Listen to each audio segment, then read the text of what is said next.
일부 4 깨달음. 시타르타는 완성자인 부처와 고빈다를 뒤에 남겨둔 채 숲을 떠났다. 그때 그는 여태까지의 자신의 생활도 숲속에 남겨둔 채로 그 생활과 결별한다는 느낌을 받았다. 숲을 서서히 벗어나면서 그는 자신의 마음속을 가득 메우고 있는 이러한 느낌에 대하여 여러 가지로 곰곰이 생각해 보았다. 그는 여러 가지로 깊이 생각해 보았으며 마치 깊은 물속을 뚫고 맨 밑바닥까지 들어가듯이 이러한 느낌의 맨 밑바닥까지, 그러한 느낌의 원인이 도사리고 있는 맨 밑바닥까지 파고 들어갔다. 그렇게 한 까닭은 원인을 인식하는 것이야말로 바로 생각이라고 여겨졌으며 오직 그렇게 함으로써만 느낌이 인식으로 바뀌어 사라지는 일이 없이 본질적인 것이 되고 그 인식 속에 있는 것이 빛을 발하기 시작할 것이라고 여겨졌기 때문이다. 숲을 서서히 벗어나면서 시타르타는 여러 가지로 곰곰이 생각해 보았다. 그는 자신이 이제는 젊은이가 아니라 어른이 되었다는 것을 확인하였다. 그는 마치 뱀이 옛 허물을 벗듯이 한 가지가 자신을 떠나버렸다는 것을, 젊은 시절 내내 자신을 따라다녔으며 자신의 일부를 이루었던 한 가지, 즉 스승을 모시고 가르침을 듣겠다던 소망이 이제는 자신의 마음속에 있지 않다는 것을 확인하였다. 그는 돌을 닦는 수행 과정 도중 자신에게 나타났던 마지막 스승, 최고의 스승이자 가장 현명한 스승, 즉 가장 성스러운 부처의 곁도 떠났으며 그 부처와 결별하지 않으면 안 되었으며 그의 가르침을 받아들일 수가 없었다. 그 사색자는 더욱 천천히 발걸음을 옮기며 스스로에게 물어보았다.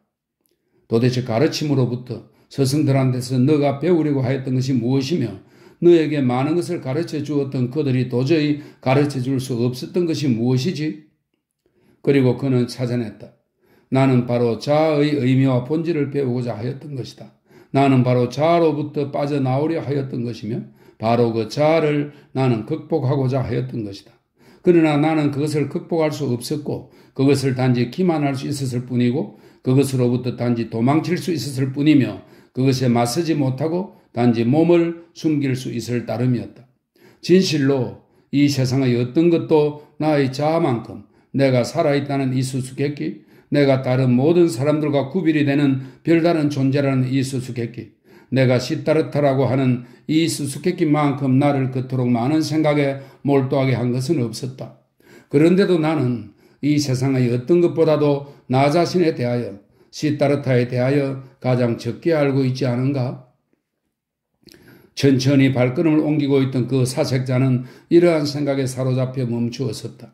그러나 바로 그 자리에서 즉각 이 생각으로부터 벗어나 어떤 다른 생각이, 다음과 같은 내용의 새로운 생각이 불현듯 떠올랐다. 내가 나 자신에 대하여 아무것도 모르고 있다는 것, 시타르타가 나에게 그토록 낯설고 생판 모르는 존재로 남아있었다는 것, 그것은 한 가지 원인, 딱 한 가지 원인에서 비롯된 것이다. 나는 나를 너무 두려워하였으며 나는 나로부터 도망을 치고 있었던 것이다. 아트만을 나는 추구하였으며 바라문을 나는 추구하였으며 자아의 가장 내면에 있는 미지의 끝에서 모든 껍질들의 핵심인 아트만, 그러니까 생명, 신적인 것, 궁극적인 것을 찾아내기 위하여 나는 나의 자아를 산산조각 부수어버리고 따로따로 껍질을 벗겨내는 짓을 하였던 것이다. 그러면서 나 자신이 나한테서 없어져 버렸던 것이다. 시타르타는 눈을 뜨고 주위를 둘러보았다. 얼굴에는 야릇한 미소가 가득 찼으며 오랜 꿈에서 깨어났다는 깊은 깨달음의 감정이 발가락에 이르기까지 온몸에 퍼져나갔다. 그러고 나서 꼭 그는 다시 걷기 시작하였는데 자기가 무슨 일을 해야 할지를 아는 사람처럼 급히 달려가기 시작하였다. 그는 숨을 깊이 들이쉬며 생각하였다. 이제 다시는 나한테서 이 시타르타가 슬그머니 빠져나가는 길이 없도록 해야지. 이제 다시는 나의 생각이나 생활을 아트만이나 세계고 따위를 생각하지 말아야지. 이제 다시는 나 자신을 죽이거나 산산조각 내어 그 파편 뒤에 있는 비밀을 찾아내려고 하는 따위의 짓은 하지 말아야지. 이제 다시는 요가 베다의 가르침도, 이 요가 베다는 실제로 존재하는 문헌이 아닌데 정신이 육체를 완전히 지배하게 함으로써 정신을 자유롭게 하고자 하는 정신 집중 훈련인 요가와 연관시키기 위하여 작가 헤세가 의도적으로 이런 허구적인 표현을 쓴 것으로 보인다는 설명이 있습니다. 그리고 아타르바 베다도 나오는데요. 이것은 가정에서 예배를 드릴 때 부르는 주술적인 노래와 병의 치료를 위한 주술적인 말 등을 수록한 것으로 리그베다, 사마베다의 3베다에 이어 리그베다, 아주르베다, 사마베다의 3베다에 이어 제4의 베다로 일컬어지는 바라문교 성전의 하나입니다. 이제 다시는 요가베다의 가르침도 아타르마 베다의 가르침도 고행자의 가르침도 그 어떤 가르침도 받지 말아야지. 나 자신한테서 배울 것이며 나 자신의 제자가 될 것이며 나 자신을 시타르타라는 비밀을 알아내야지. 그는 마치 이 세상을 맨 처음 보기라도 한 것처럼 신기한 듯 주위를 둘러보았다. 이 세상은 아름다웠으며 이 세상은 오색찬란하였으며 이 세상은 기기묘묘하고 수수께끼 같았다. 여기에는 파랑이 있었고 여기에는 노랑이 있었고 여기에는 초록이 있었으며 하늘이 흘러가고 있었고 강이 흐르고 있었으며 숲이 우뚝 솟아 있었고 산이 우뚝 솟아 있었다. 삼라만상이 아름다웠으며 삼라만상이 수수께끼로 가득 차 있었고 요술 같았다. 그 한가운데서 깨달음을 얻은 각자 시타르타는 자기 자신에게로 나아가는 도중에 있었다. 이 모든 것, 이 모든 노랑과 파랑, 강과 숲이 맨 처음으로 눈을 통하여 시타르타의 내면 속에 파고들었으니 이 모든 것은 이제 더 이상 마야의 요술도 아니었고 이제 더 이상 마야의 베일도 아니었으며 이제 더 이상 무의미하고 우연한 현상계의 다양성도 아니었다. 다양성을 무시하고 통일성을 추구하며 깊이 사색하는 바라문에게는 무의미하고 우연한 현상계라는 것은 경멸스러웠다.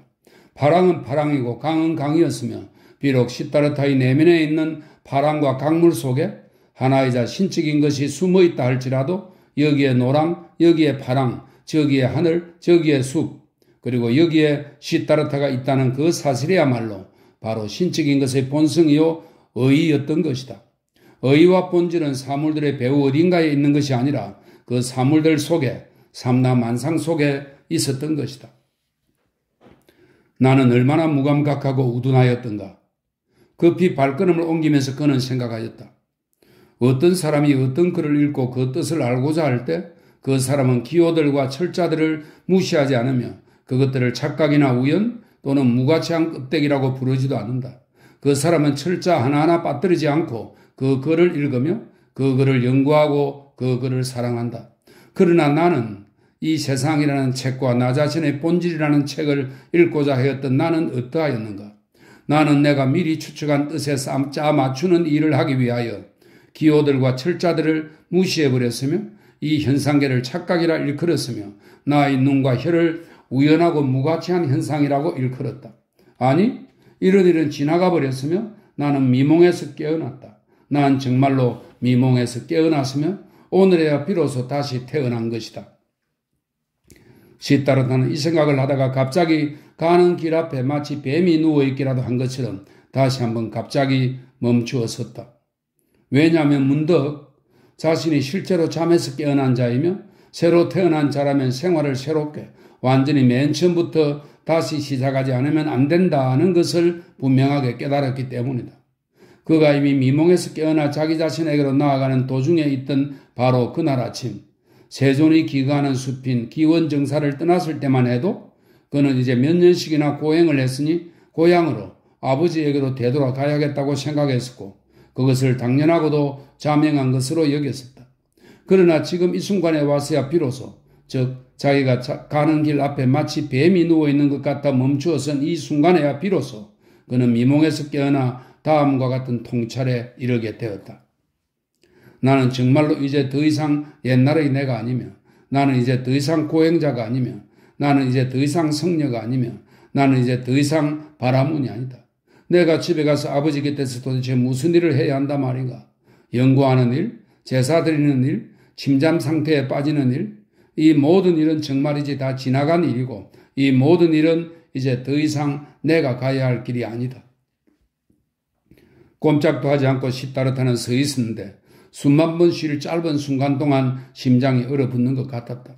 자신이 얼마나 외로운 존재인가를 알게 되었을 때 그는 마치 한 마리 작은 짐승이나 한 마리의 새 또는 한 마리의 토끼라도 된 듯 가슴 속에 심장이 얼어붙는 것을 느꼈다. 몇 해 동안 그는 고향 없이 떠도는 신세였지만 자신이 떠돌이라고 느끼지 못하였었다. 그런데 이제 그걸 느끼게 된 것이다.